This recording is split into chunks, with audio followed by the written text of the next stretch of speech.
Hi, you're listening to Phil DeBella, and this is FlashCast by PDB. And today's topic comes in from listeners from all over the place. We've had a total of over 5 people ask the same question.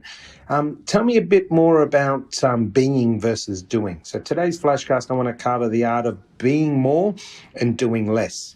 So let's start with what is the actual terminology of doing? Well, doing involves taking action. So doing is all about action.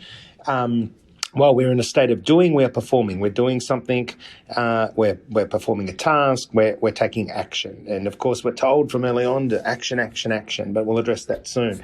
And being. Well, being is a state that takes us back to simple existence. So often referred to as the now. Eckhart Tolle's written the book, The Power of Now. If you haven't seen it or read it, it's a must-do. It's all about now. And the work that I currently follow, which I share with listeners, Dr. Joe Dispenza, talks about being present. So not living in the past, not looking at the future, but more importantly, right now being present, which is another way to talk about the being. So I'm going to tackle that whole concept of let's be more being and less doing. This does not mean that we won't be productive. This does not mean that you will not achieve, but it is a state of mind. And we will talk about mindfulness.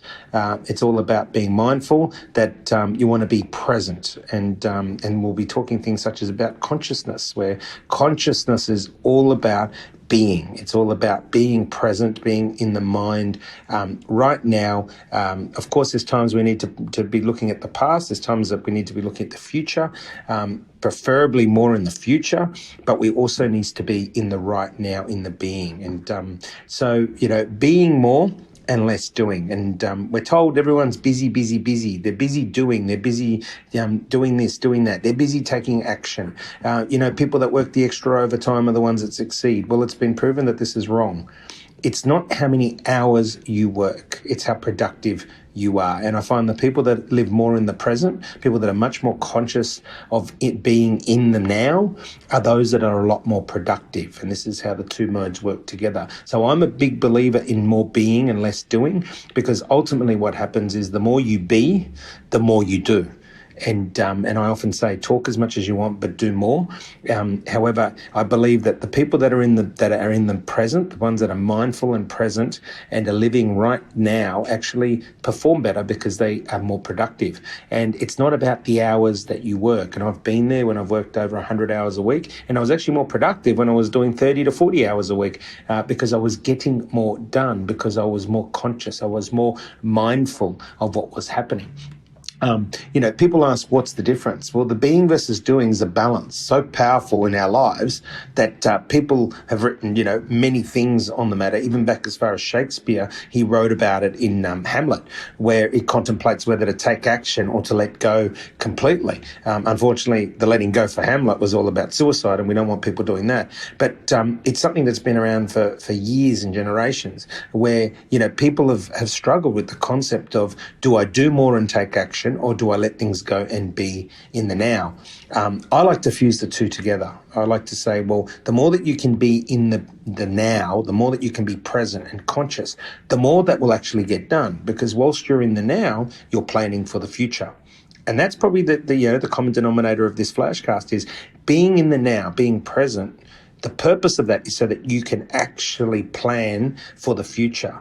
And if you're living your future in the now, it will actually not only physiologically help you, because it's been proven, if you follow the work of Dr. Joe Dispenza, you'll know more about it, but by living in the now and believing the future in the now, it actually draws the future into your life. It actually sees you to visualize it, to create an energy so powerful that what it is that you're looking to do in the future, your body believes it's living right now. And therefore, it creates a pathway to where you want to be. Again, Dr. Joe Dispenza, YouTube him. That's the best way to know more about that. But the definitely a big believer for me is about the being versus the doing. Because from a young age, we're told to do more at school. I see my kids 12 and 10 years old. They're doing so much.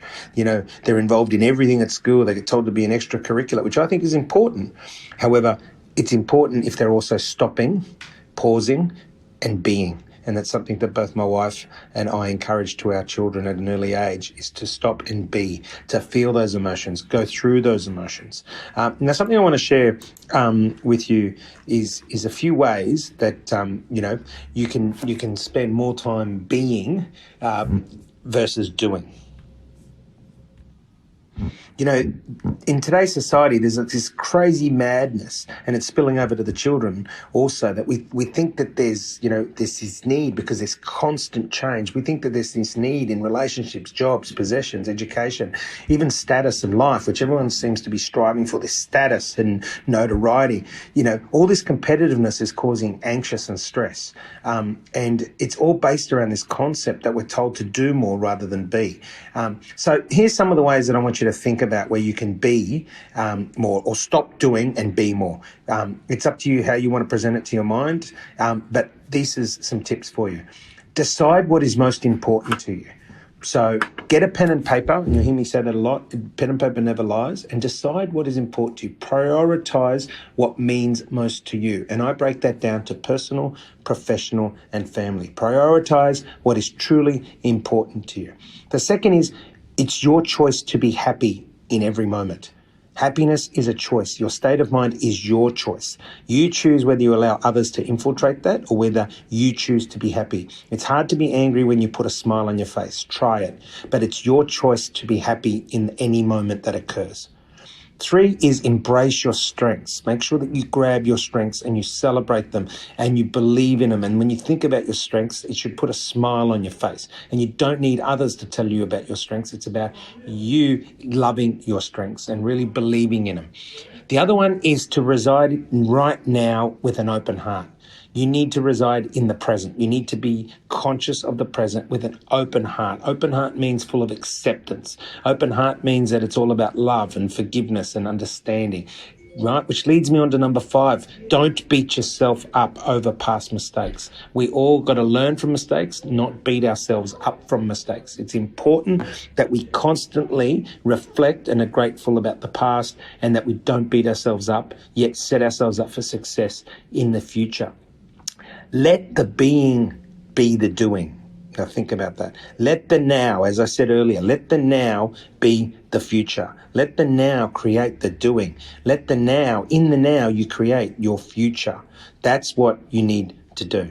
Now, those are 6 tips that I hope help you. They've certainly helped me in being able to reflect. And I thank the audience, obviously, for posing this question about being versus doing. It is about being in the moment and living our best now. And what I mean by living our best now is by learning from our past and being excited by the future. So let me finish on that point. Living our best now, to truly be in the moment of being, we need to learn, understand and reconcile our past, and we need to be excited and inspired and energetic about our future. And if we can do those 2 things, we will live our best now. Until next time, you've been listening to Phil DeBella, and this is FlashCast by PDB.